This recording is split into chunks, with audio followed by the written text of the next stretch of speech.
This is Geek Gab with your host, Darnall, and me, Daddy Warpig. We are back.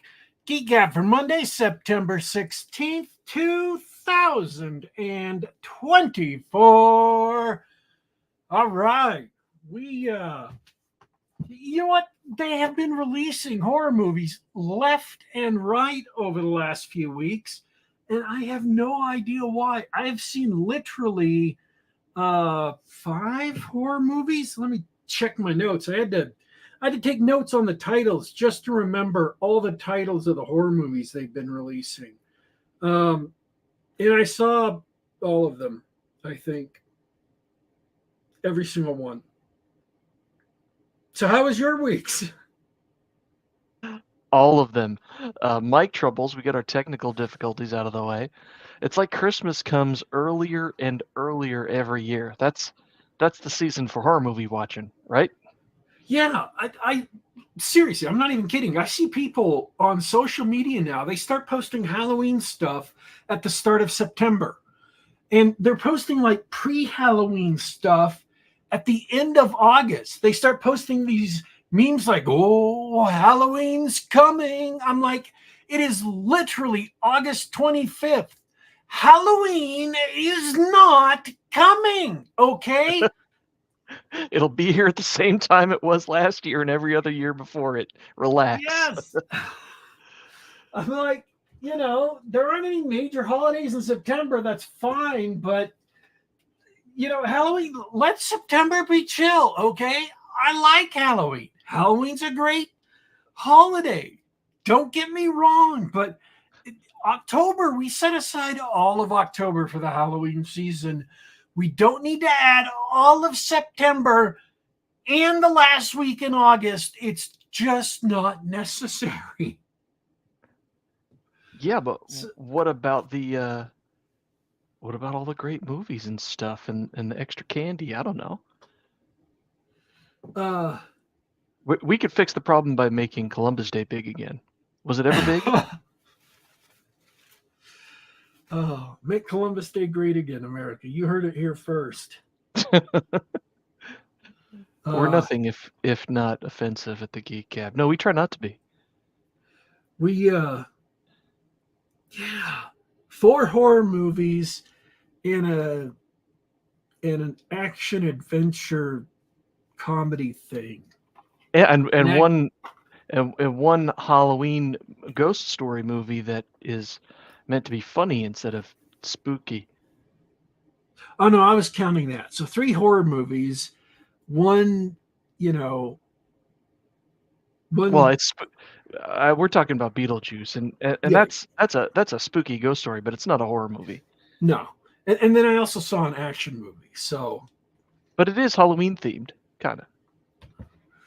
So it's you know, it's the new it's called Killer's Game. It's the brand new. We might as well start with that. We got five movies Yeah. to cover. If we don't move quickly, we're never going to get anywhere. Uh Oh, that'd be so Five. unusual for the Geek Gab. Um I want to say this. I got my new computer in on Friday, and so I am broadcasting live from my new computer, and it seems to be working. I can't tell. The audience might be able to tell me better out there. Um, and then uh, Final Destination. Did you see Final Destination? I hang on. I saw the first one.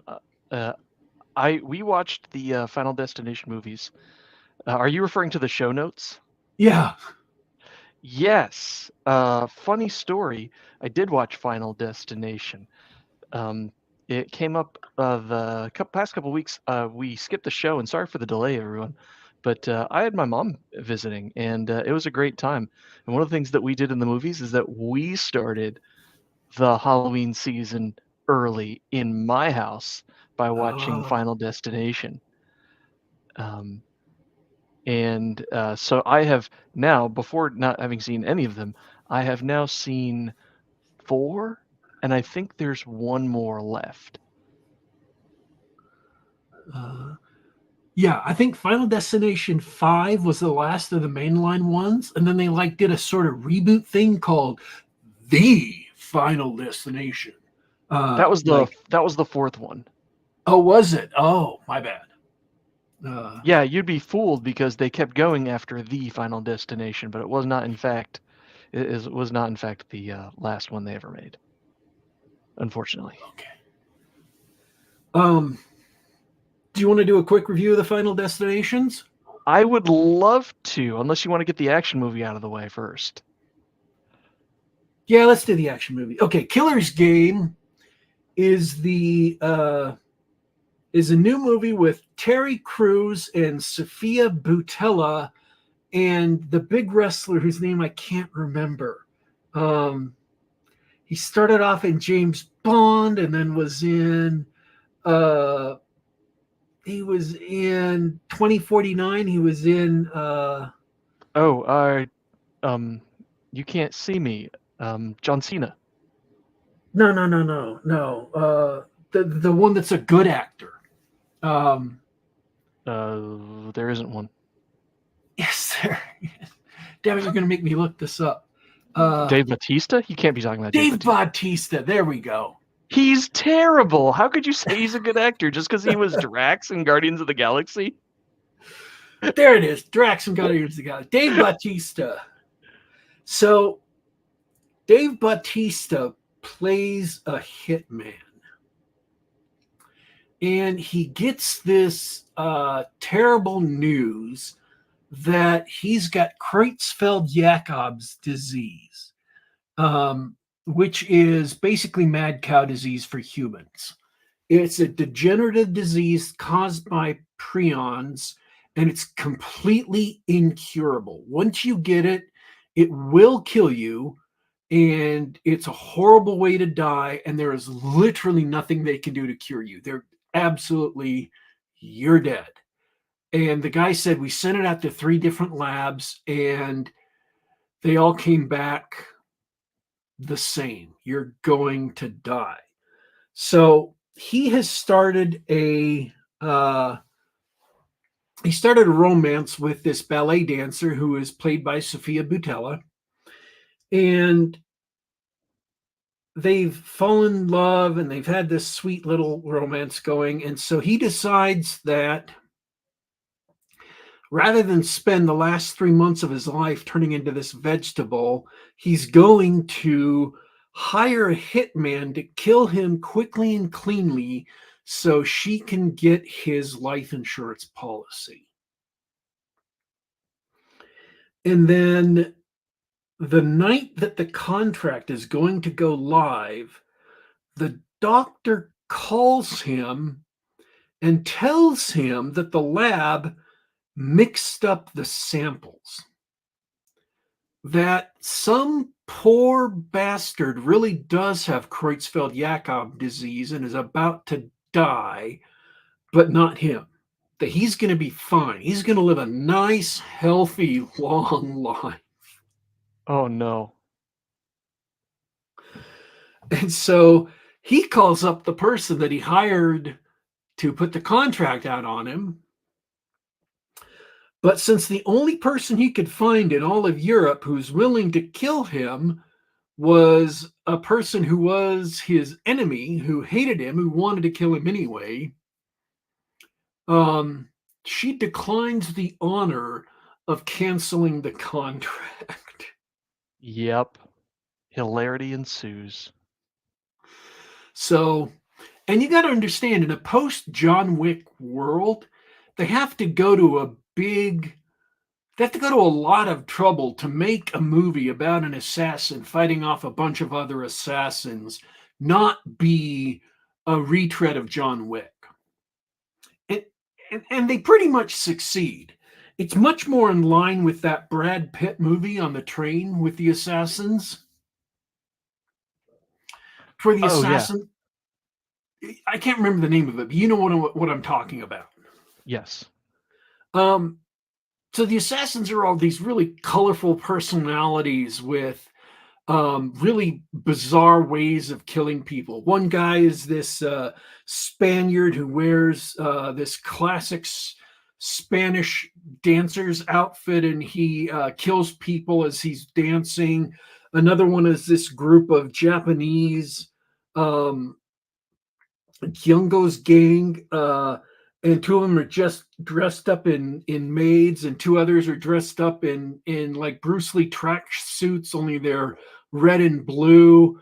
And one's got a katana sword, and one of them's got a little switchblade knife. Um, Two of them are these brothers who drive motorcycles and use motorcycle kung fu, where they beat people up by flipping the motorbikes around and jumping up and jumping down on them. So it's really fun fight scenes, and I'd say the movie is a solid 8.5 as far as plot and enjoyment goes. So it's good. It's really good, but not great. Um, and I'm not trying to say that in a slighting way. I enjoyed it. It just isn't like superb. Um, and they're charging like $13 for movie tickets at my movie theater now. And if I wasn't reviewing it for the show, I'm not sure it would have been worth $13. It would have been worth like the $8 they were charging 2 or 3 years ago. But $13 is a little bit pricey for regular movies nowadays. And since we have not been recognized by major movie theaters and they're not giving us free tickets to go see movies to review, That'll be the day. yeah, we are indie movie reviewers, folks. You absolutely know we give you our honest opinion because nobody is giving us anything. But yeah, it was a fun movie. Terry Crews plays another assassin who's like a blaxploitation right out of the 70s. He's got this great leather outfit. He wakes up in the morning one day with these one blonde chick and one brunette chick who he has loved into comas the night before, and they're just absolutely exhausted from his prowess. And it's all implied. It's not it's not a vulgar movie in that sense. There's no, nude scenes or anything, but it's just great, great fun. Um, and so yeah, it was worth watching. I enjoyed it. Oh, cool. And thanks for saving me from having to watch it. I did want to bring up another one before we get to all the spooky stuff. Have we talked about Trap yet? Yeah, I saw it when it first came out.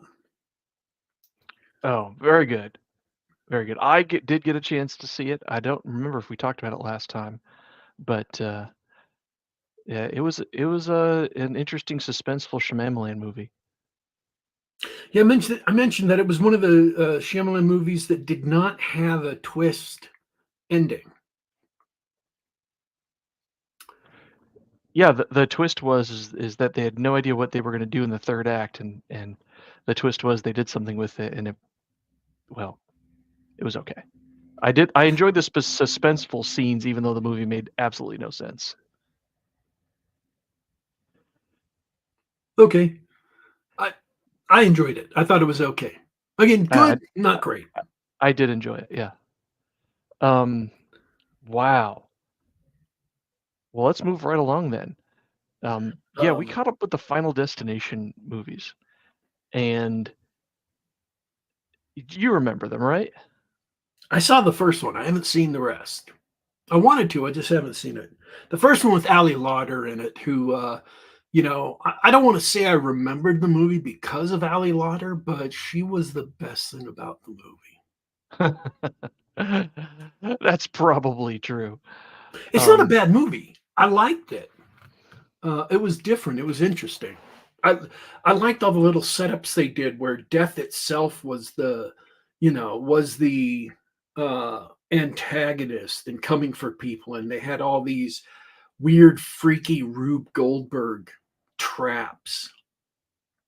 Yeah, the premise of the film is that a group of people, a guy gets a vision about an airplane crashing, and he convinces some of his friends and acquaintances to get off the plane before it happens. And unfortunately, this puts them on death's hit list, and so instead of dying in an absurdly overwrought plane accident, they die in absurd, overwrought Rube Goldberg contraptions of like a tree falls and traps a car in a driveway, and then there's a power line goes down and electrifies the whole car. Uh, anyway, completely nuts stuff. And the fun thing about it is that every time they set up one of these gruesome death scenes, they do it in a series of Chekhov's guns. They'll show, the microwave ticking, and they'll focus a little too long on the block of knives on the kitchen counter. And and they do this like 4 times in a row so that it sort of ratchets up the tension up to the point where you're like, okay, guys, come on, just get over it with it and kill her already. You know, And the I'm sick of the water. anticipation. I remember the water leak, just this water moving along the counter or something. Yeah, yeah, it's water trickling down the counter, and just as you get to that point where you're like, okay, I'm really tired of this. Could you just please kill her already? Every single one of those Chekhov's guns goes off and is part of the actual death scene.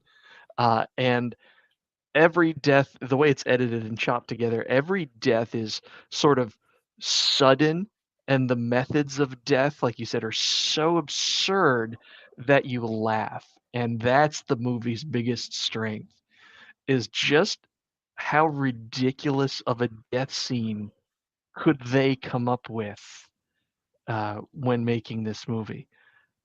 Um, and it was a lot of fun.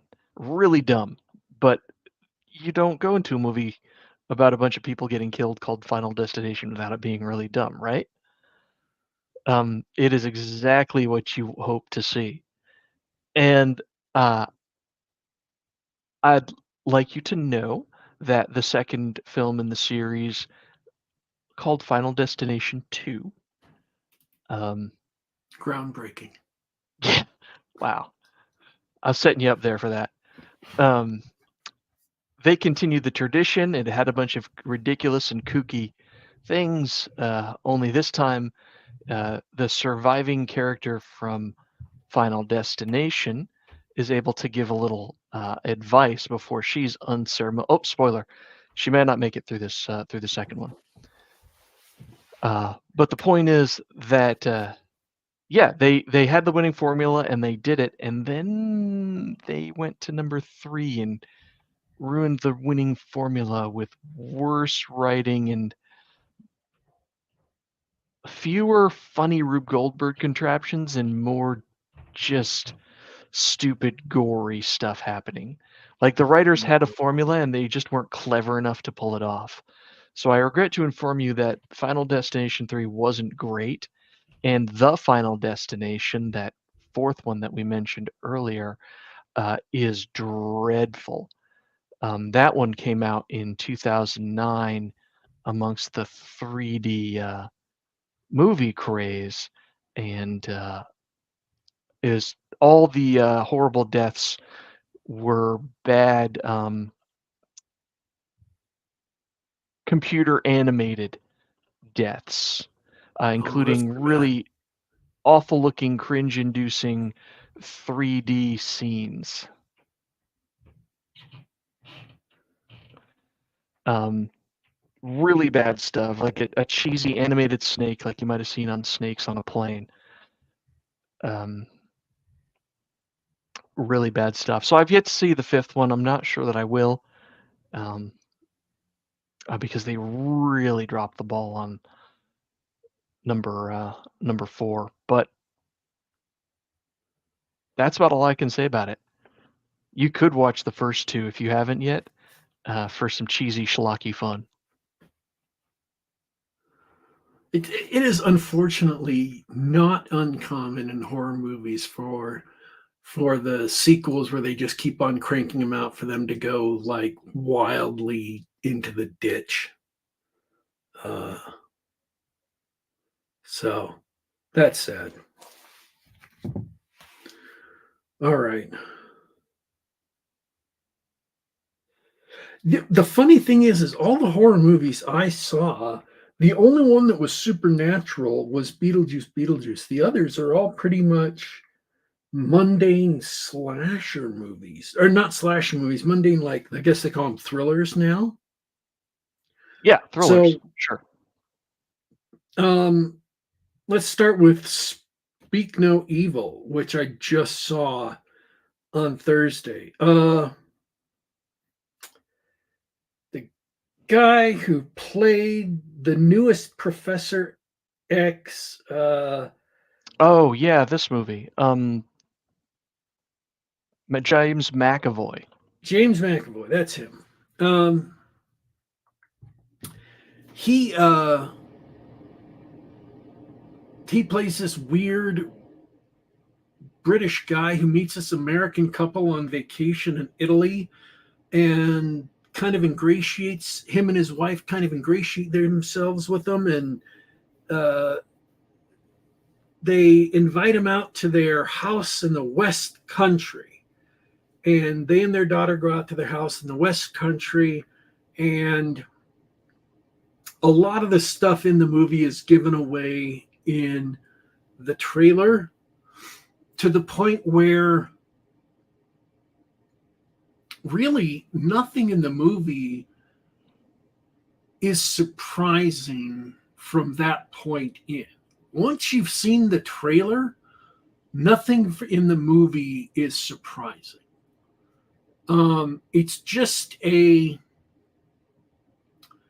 It's just playing out the story. You're just kind of taking the ride that you've signed up for. The trailer doesn't let you down. It does let you know exactly what you're going to be in for. So it's not a dishonest trailer, and it's not a bad movie. But at the same time, they give everything away in the trailer. There's not going to be any twists. It's just the suspense of how the family is going to get away from this psychopath. Yeah. And so, and that's basically it. They're on this guy's farm. They're in the middle of nowhere. And he's a psychopath who is basically playing with them over the course of the 3 or 4 days they're there, because that's what he likes to do. It isn't just about, hurting people. It isn't just about stealing from them. It's about the hunt for him. It's about how he can lure people in. It's about how he can get them to like him. It's about how he can get them to be friends with him before, he yanks the rug out from underneath them. And the funny thing is the family dynamics of it are really kind of what makes it work, because the husband and wife, the wife was like on the ragged's edge of cheating on him 6 months before. And I'm talking about an American couple. She had pictures of this guy she was going to be cheating on him with, like his private parts on the phone when she got caught. And that's the reason why she didn't. And so that's caused a lot of tension in their marriage. And what I didn't like about the movie is not that it wasn't suspenseful, because it was. It's not that James McAvoy does a bad job, because he doesn't. He just knocks it out. He's a great actor. You can completely believe that this guy could both be a little bit disconcerting and set off some red flags, but at the same time be so friendly and charming and just seem like, oh, he's just a little bit strange. He's just a little bit, odd, not odd in a bad way, that people would just go along with it. You completely buy that he is this character and that someone could allow themselves to overlook some of the troubling things because he seems so friendly. He seems so welcoming. He seems so like a breath of fresh air. Like if you're living this staid, boring life, that this guy would really make you feel like, wow, he really looks at things differently. He's really giving me a new perspective on my life. He's really making me feel like things matter again, or that I'm having a, life's being re-energized. It makes complete sense why the husband is kind of drawn along with it. The problem I have with the family dynamics, and it's not necessarily it's unrealistic, but the wife is at 3 different times told explicitly by the husband, do this right now, don't wait. And if she had listened those 3 different times, at the very least, her and the daughter would have gotten away scot-free. There would never have been any problem. And she didn't. And there's no recognition in the movie that that was the case. They don't ever point out that that was the dad potentially saving the family, but she didn't listen to him. She was, she had to be the bold, independent woman. And that's why the wife and the mom got caught. Oh, too bad. And in the climactic scene, because there's going to be a climactic scene where there's kind of where everything hits the wall and there's a struggle. Yeah, struggle, showdown with the psycho. Yeah. They completely emasculate the father. Oh, big mistake. He's been a little bit weak the whole movie. He's been really ingratiating with his wife. And he's also been being led around by the nose by this psychopath. For good reason. You get it. Because the psychopath seems like he's this strong guy. He seems like a very sure guy, very self-assured. And the American has lost his job. They just yanked the rug out from under him completely. His company has. And you also find out that the job he was going to be getting, he didn't get. And that's why they make the decision to go on this vacation with him in the West Country. So you can see why he's taken it, and his wife is just almost cheated on. So you can see why he's taken some solid hits to his masculinity, why he's not as confident as he maybe once was. And so the end of the movie should be about what the story calls for, what it's begging for, is for this man to reclaim his masculinity, to reclaim his strength, to find out within him reservoirs of determination and anger and resistance that he hadn't felt for a while, and to stand up for his family and to really take it to the bad guys and to just obliterate them. But the wife gets the 2, and I'm spoiling something here. I'm sorry. I'm going to spoil a little bit of it. It's okay. The wife gets 2 main kills in, and nobody in the family kills the psychopath. He gets dispatched in a completely different way. Oh. And when it comes to getting vengeance, instead of allowing the husband to reclaim his manhood, the guy takes him out hunting earlier, and he can't even shoot at foxes that are breaking into the farm's hen house. The American can't. He can't even hunt. So this is a perfect time. The themes they've been setting up the entire movie would come to their head and culminate in a satisfactory conclusion by letting him reclaim his masculinity. And instead they give those moments to the wife, and he just doesn't really get this climax for him, this denouement. He doesn't get to be a man in the movie. And it felt like you're being cheated out of his story. Like he was cheated out of his satisfying ending as a character. And I think it was terrible writing. I was really disappointed at that point in the movie. That I don't know if it was because they just wanted to show that, as a woman, she didn't have to be saved. Because he was quite clever. The husband was quite clever in arranging for a situation, making sure people were safe, setting up barricades. He figured out how to make an improvised weapon. And he figured out how to lay a trap, and the trap works, but then they kind of cheat him of that and let the wife have the glory there. And I just thought that was disappointing. That wasn't what the story was heading towards. That wasn't what the innate progress of the story wanted. And I think as a writer, you really have to recognize what a story wants to do and let it be what it needs to be.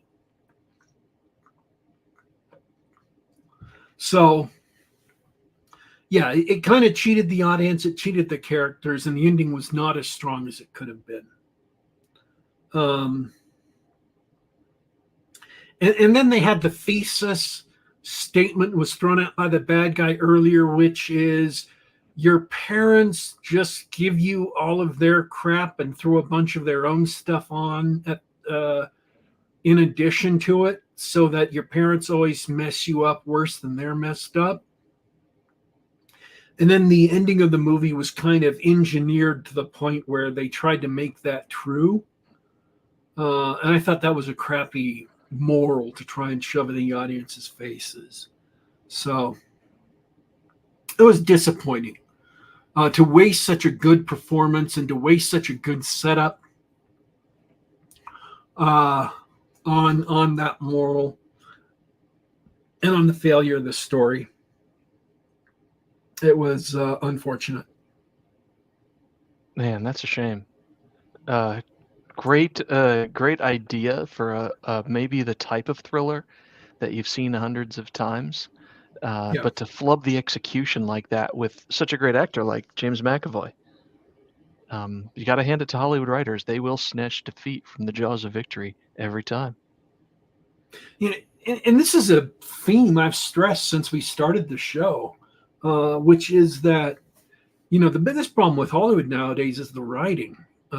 Because technically Hollywood has, other than the fall off in computer animation over the last 4-ish years because of oversaturation of the production pipeline because of Marvel movies, technically speaking, Hollywood is at its height. But man, their writing chops, or I don't think Hollywood's ever had worse writing. I see B movies all the time from the 60s and 70s and 80s that had just heads and shoulders, just the real emotion of the characters in movies you'd think were terrible movies. But, if you look at the beats and you look at the humanity of the characters and just understanding of what human beings actually really are, their stories are just amazing, and modern Hollywood stories just aren't.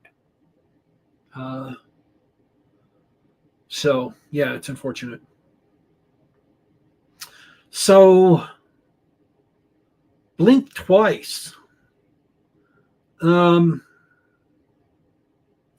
Blink Twice is about two ladies, one of whom is a waitress who sneak into a billionaire's function at an art gallery and who get picked up by the billionaire to go to his private island in the Caribbean. Don't do that. And my first problem with this movie is not that the actress is a bad actress, because she's not. I'm not saying she's a super super great actress, but she's not a bad actress. The movie is directed by Zoe Kravitz. Um, it's her directorial debut. Um, and the primary actress is someone named Naomi Ackie, who's an English lady. She portrayed Whitney Houston in the recent biopic. She was apparently in The Rise of Skywalker.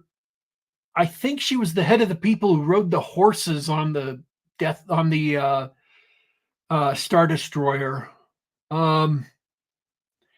My main problem with the movie is that Naomi Ackie is not in any way, shape, or form a woman that any billionaire would ever pick up. I'm sure she's a wonderful human being, but you do not buy her as someone a billionaire would pick up to all of a sudden sweep her away to a vacation on his tropical paradise private island. It just doesn't make sense. Sydney Sweeney could pull that off because she's the kind of person who has a personality and has a body that would be attractive enough that even though she isn't as classically beautiful, you could buy a billionaire being attracted to her. And obviously, you know, obviously there are other women that other Hollywood actresses that are beautiful enough that you could absolutely buy them as being just random girls that a billionaire would see and think, oh, okay, she's gorgeous and I like her, so I'll invite her to my private island for no reason whatsoever. Leah Seydoux could have done it. Anna de Armas could have done it. But Naomi just is not convincing. She's not attractive enough. So I'm not surprised. I tell you, that's the reason. Well, one of the reasons it's hard to watch this movie because it's been out for a while, and it's only showing it a few times. But I actually looked at the cast, and I thought I anticipated that response from you. I was like, I don't know if this movie is gonna actually make any sense. And I can't really talk much about the movie itself without giving the whole thing away. So they're on this private island. The billionaire's there. Some of the billionaire's friends are there. They have, masseurs. They have one of his friends is this world famous chef who makes these fabulous meals every day. They drink the most expensive liquor in the world. They go out on boats. They get pedicures and manicures. They hang around in pools. They sun themselves. They have these little girl moments. And yet at the same time, there's these disturbing things that happen, and they can't really figure out what it is. And they seem to have lost track of time. And then after a while, her friend just disappears. Her friend that she came to the island with, and nobody else remembers her. Whoa. That's freaky. And so from then on, I can't really talk anymore about what goes on in the movie because everything after that point is a spoiler. but it is absolutely freaky. It's absolutely grotesque, and it is a payoff to uh, to what the buildup is about. The one problem with the movie is that it completely misses empathizing with the characters and empathizing with their trauma and empathizing with the trauma that happens to them, and instead puts the movie in a political point of view. It makes it into this um, political parable, this lecture about how men oppress women and men abuse women in a capital M and capital W sense. So it's not about a thriller where bad things happen because one person is really, really evil and using his, money to let him get away with things. It is, or could have been, sort of a, you know, Jeffrey Epstein thing without the kids in it. So it's a little bit more palatable to an audience. And you could have used it to reflect on how ultra rich people with connections to the government and connections to power structures with lots and lots of money were able to get away with stuff that everybody knew was going on, but everybody was letting them get away with anyway. That would have been a great way to take the exact same material, but instead it becomes completely divorced from reality, completely divorced from any grounding in existence, and just becomes like this just so story, like this Aesop's fable about how men are evil and how women are all innocent and they're all you know being hurt because all men are evil. um And so ultimately, the movie doesn't have the courage of its own convictions. It doesn't have the courage to actually be meaningful and be about something. Instead, it has to pretend to be meaningful and pretend to be about something. And it just kind of lets everything down. It's horrible enough, and it's suspenseful. They do a lot of things with it. What happens with it is interesting. How the mystery is unfurled is interesting. What the past of the character is fine. If you can just sort of wave away the thought that this character would ever be at all attractive to a billionaire, um, you can follow it, and it's fine. But it's not good or anything better than good. It's just okay because they turn it into a political lecture. Writers snatching defeat from the jaws of victory again. Yeah. So that was really disappointing. And I cannot say how disappointing it was when you realize what's going on, how much thematic weight could be drawn from a billionaire who uses his connections to cover up what he does and to draw other people into his web to make them complicit so that nobody can ever uncover what he does because everybody who's prominent is also implicated. Um, that would have just been uh, maybe that would have been too real for people.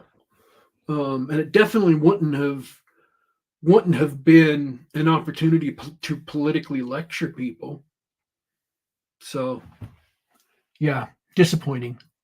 They had something great within their grasp and let it go. And it wouldn't have even taken that much different. The movie wouldn't have had to have been that much different. It would have taken a few minutes, literally a few minutes of material to turn it from something, you know, something that barely connects emotionally to something that's really like shocking and paranoia inducing when you realize even if you win, you have to keep quiet about it because of how many people would be implicated if this ever got out. Um, yeah, that would have been a real gut wrenching ending that would have fit perfectly with the movie and would have made it even more thrilling a thriller, even more jarring, even more, even more stomach churning.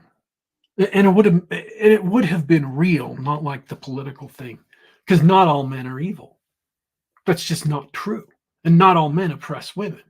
That's just not true. So, but some men who are wealthy and powerful are able to do bad things because they have power, because they have money. That does happen. Um, so, yeah, that would have been a satisfying ending, satisfying take. And it wouldn't have been very different at all. So disappointing. Dang. All right. Afraid. Now, Afraid, if you've seen the posters or the previews, it has AI in the middle of Afraid in red. So it's AFRAID,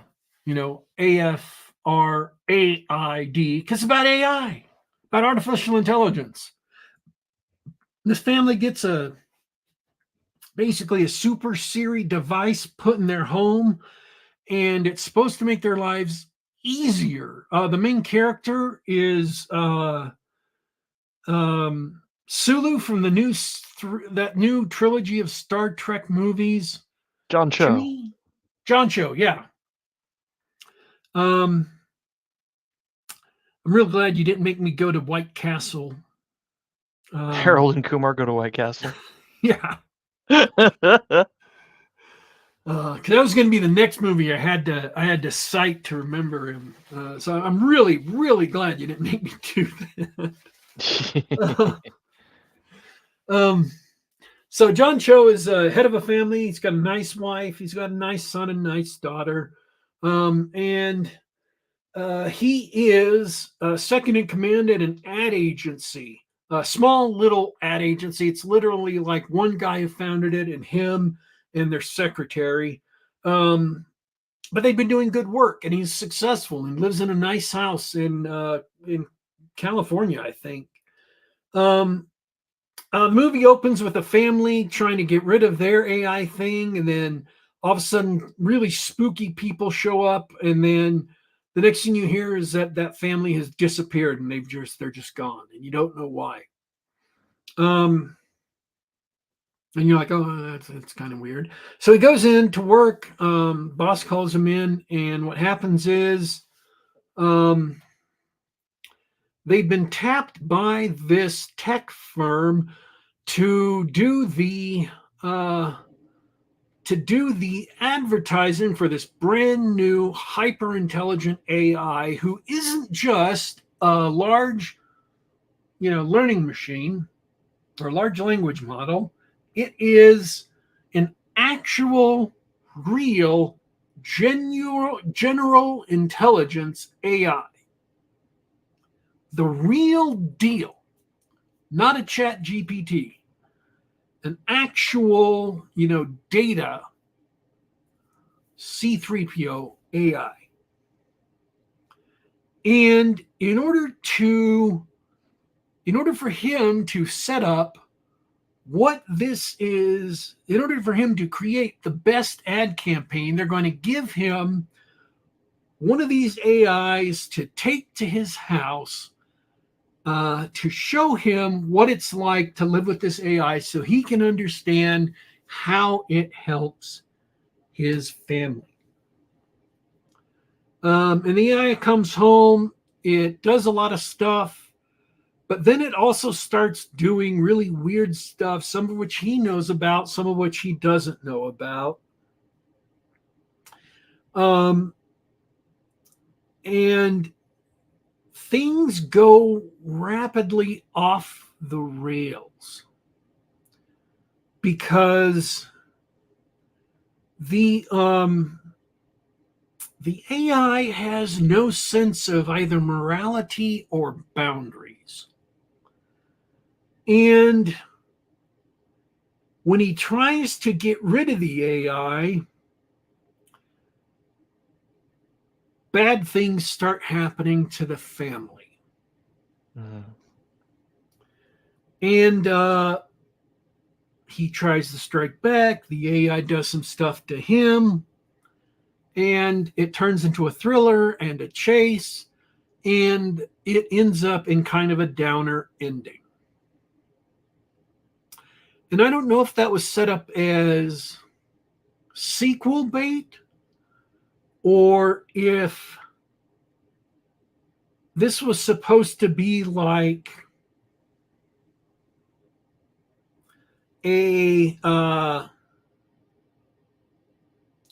the person who wrote it was trying to make it into some kind of, cautionary tale about how dangerous AI is or whatever, or they just were trying to make this into quote unquote elevated horror. So it's like, let's think about how bad AI could be. And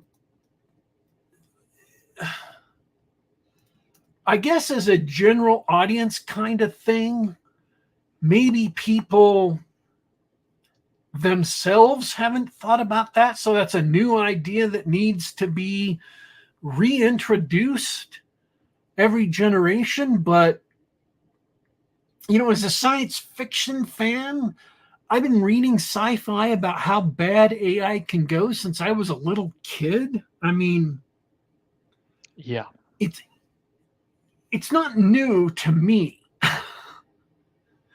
It's not even new in like derivative stuff like Shadowrun or role-playing games. I mean, AI going bad is a really common thing. And I'm not saying that's a bad idea or you couldn't do a bad movie about that, but that doesn't automatically elevate the material, that doesn't automatically make an elevated movie just by having it be about AI and then having the movie be having a downer ending. That doesn't make it deep or meaningful. So I don't think the movie turned out to be as deep or meaningful as the writer was going for. On the other hand, it's an intact family. The father loves his kids. The kids love their dad. The wife loves the husband. There's some tension there, but not like corrosive, they're on the verge of getting divorced tension. And other than the downing ending, it's a decent movie. Not great. Better than Blink Twice. Not as compelling as Speak No Evil because none of them turn in as good a performance as James McAvoy does. So, yeah, it's decent. I would definitely wait for it on cable. It's not worth paying new ticket prices for. But if you have the chance to watch it on cable or on streaming or something, it's worth a watch once. If thrillers are your thing, if science fiction thrillers are your thing. Yeah. I mean, it's not a bad movie by any means. Everybody turns in, solid performances. It is actually interesting, and there are some twists and turns in the plot that you don't see coming, or that I didn't see coming. And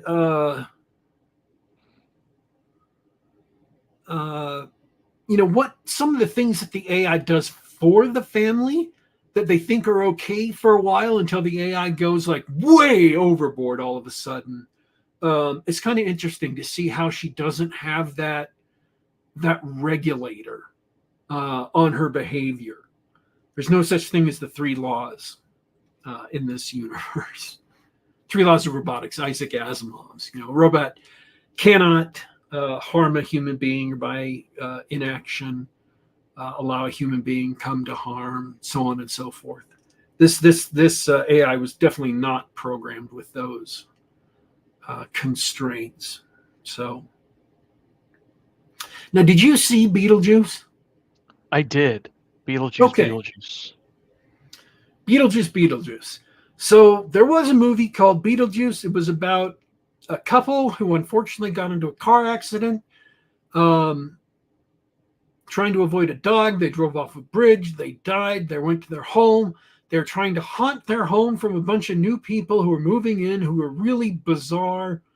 Um, and they couldn't do it. So they called upon the service of a bioexorcist whose job it is to exorcise the living from a home that's being haunted by the dead.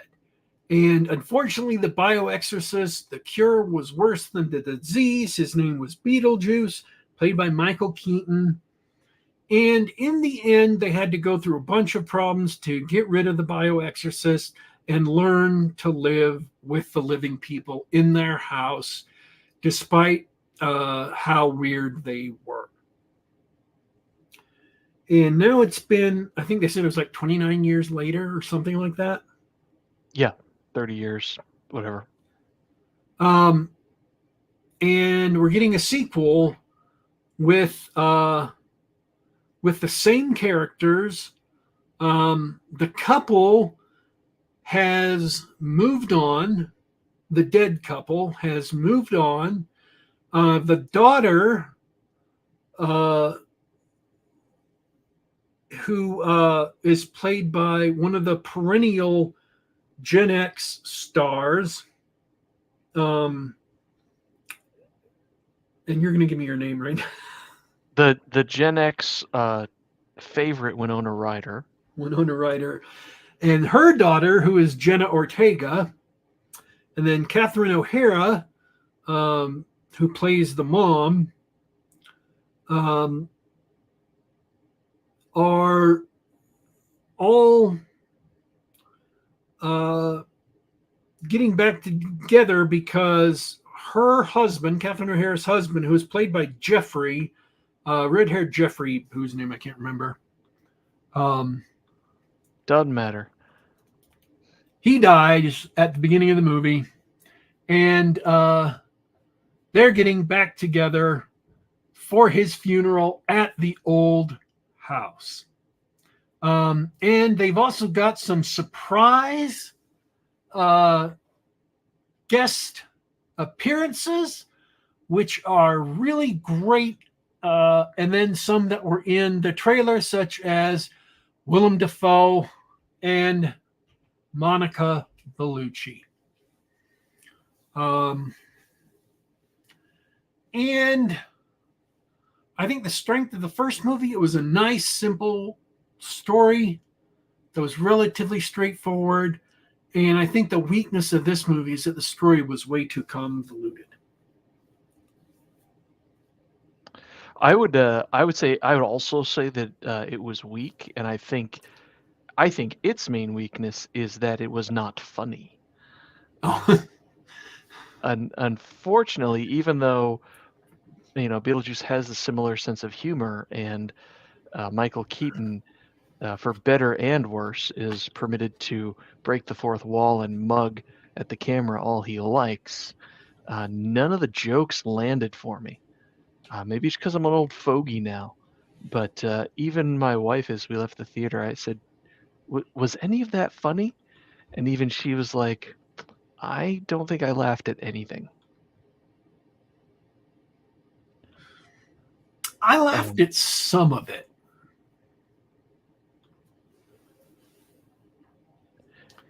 Yeah, they definitely tried to tell some jokes.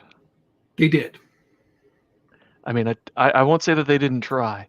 It's not like they turned in an attempt to turn Beetlejuice into a serious film.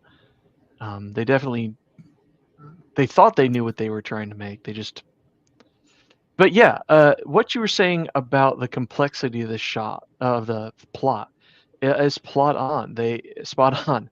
They added all these characters and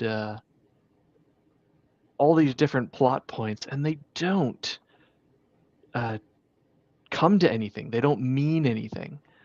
Um, all the little sub story about, you know, Lydia, Winona Ryder, being tortured by being able to see ghosts, and turning that into a career.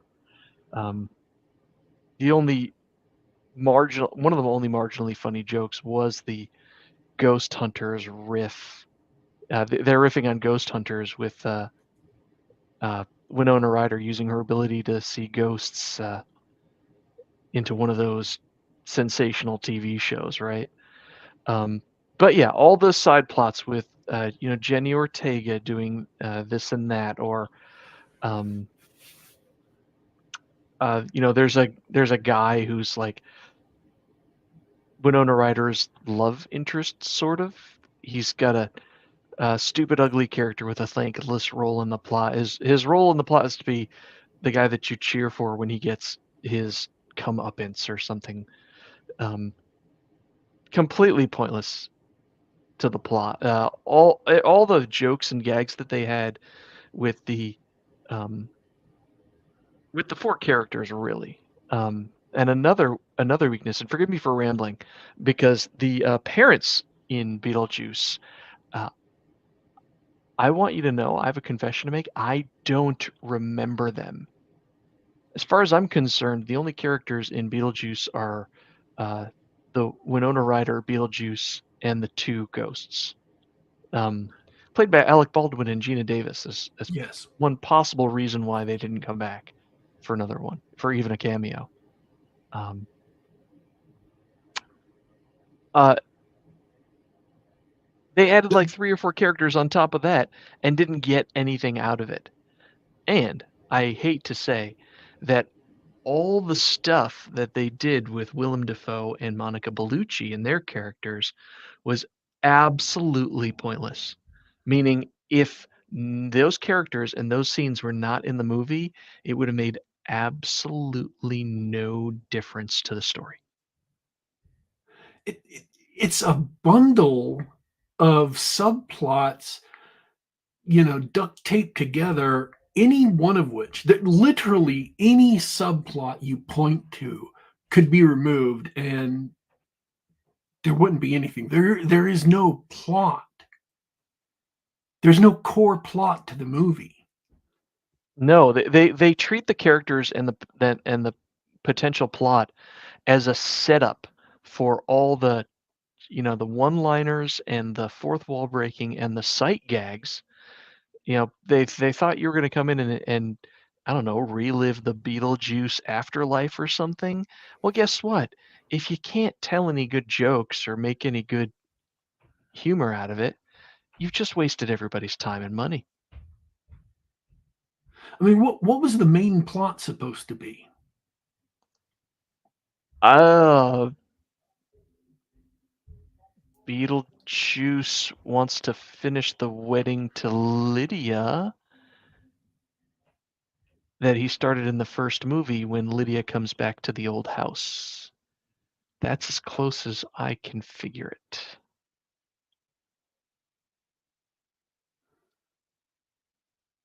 And then that's not a plot though. That's just like a setup. That's just like Yeah, that's yeah, it is. so they didn't have a core story. They had three actresses and they wanted to give them all something to do.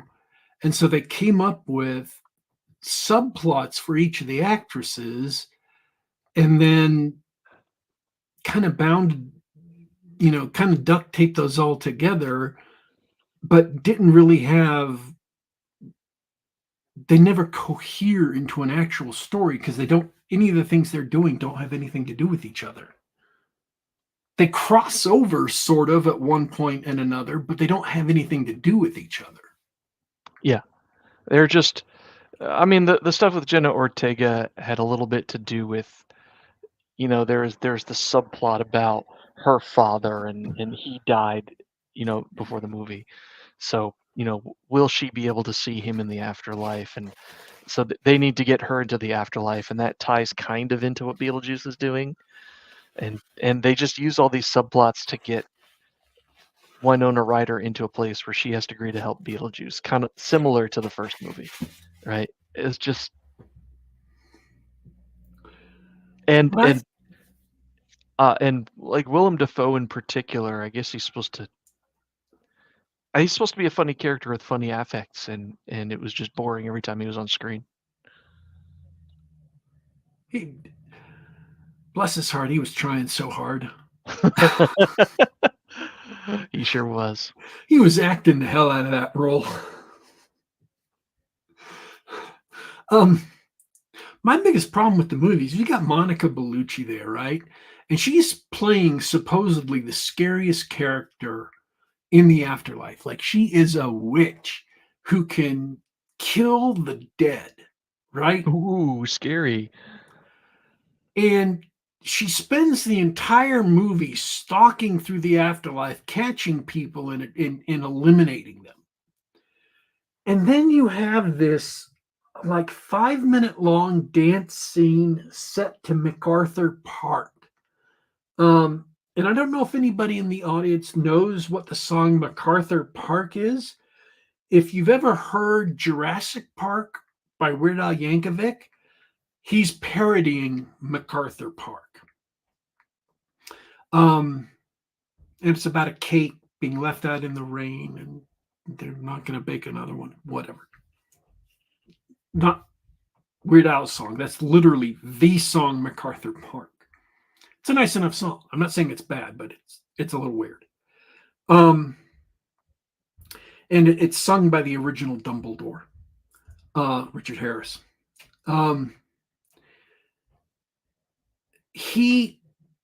They spend all this time building up Monica Bellucci's character and how dangerous she is and how she's stalking Beetlejuice and murdering all these ghosts to get to Beetlejuice.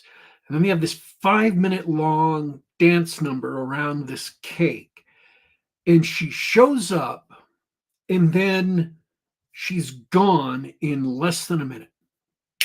They just get rid of her like that. And I'm like, aren't your priorities a little bit off?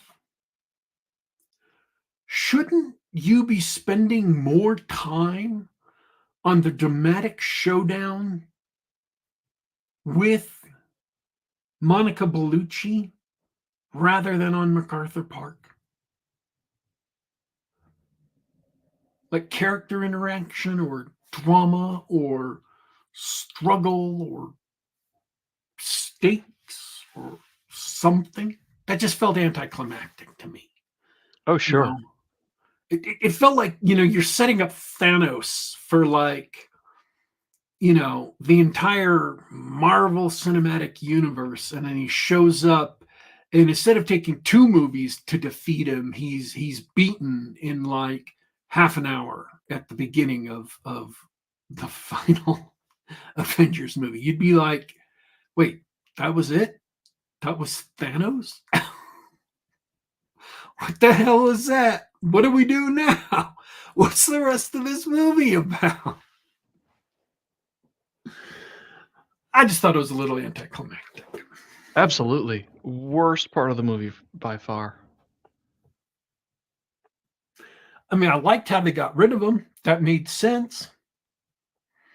Um, sort of. It didn't make any less sense than anything else, and it kind of made sense in terms of the background of Beetlejuice. But yeah, could have been done better. Could have been done at all. I mean, yeah. Well, at least we still have the original. It's just as wonderful as ever. This movie did not retroactively ruin the original. It didn't go. It didn't go back in time and make the original stupid. It didn't change anything about the original. It didn't try to recontextualize it or say, oh, what was really happening in this was, whatever, or didn't make it lame. So they left the original pretty much well enough alone. I mean, they tried to do some things with some of the characters. I don't want to. I'm almost out of things to talk about, but I do want to say this one thing. In the original movie, Catherine O'Hara's character, she's the character with the brilliant red hair, who's the artist. She wasn't anybody. She was just this flake who made really ugly art that never sold. And in this movie, she's apparently super rich because of her famous art, so rich that she could put a wing on a school. And she really is a flake. I just think it's hilarious how they completely changed that character. I mean, maybe I'm misremembering the first movie. Maybe she was No, this is what I'm trying to tell you. I don't remember those characters. I remember. It wasn't until near the end of the movie that, they showed one of the artworks. Remember the artwork that was like a ugly leaf chair thing? Yeah, Yeah, yeah. That showed up at the end of the movie, and I was like, oh, okay, I remember that one thing.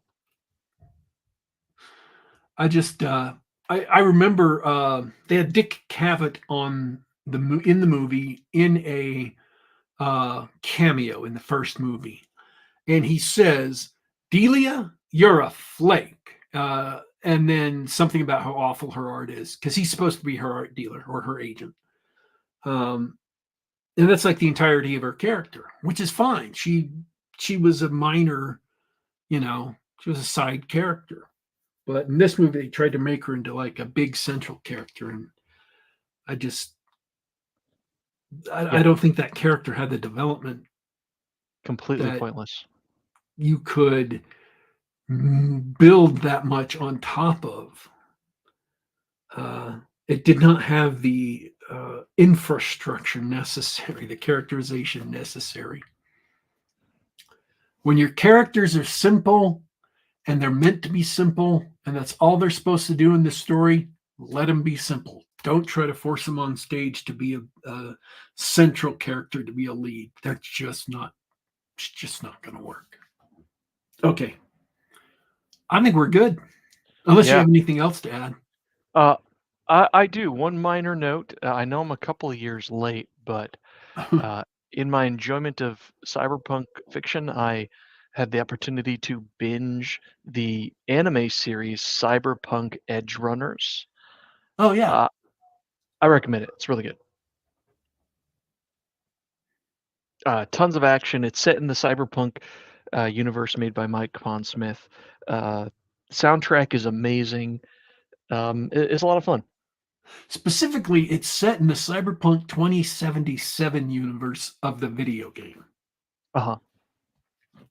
And they added a bunch of stuff into the video game that ties into the anime. Oh, did they? Uh, That's cool. so you can collect some of the weapons and the main character's coat and things like that in the video game. I love it. I really enjoyed it. And that's all I got for this week. I guess we'll wrap up.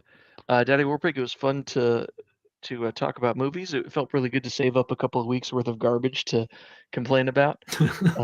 Hollywood writers are the worst, and I guess we should be ashamed for giving them money. But I had a lot of fun.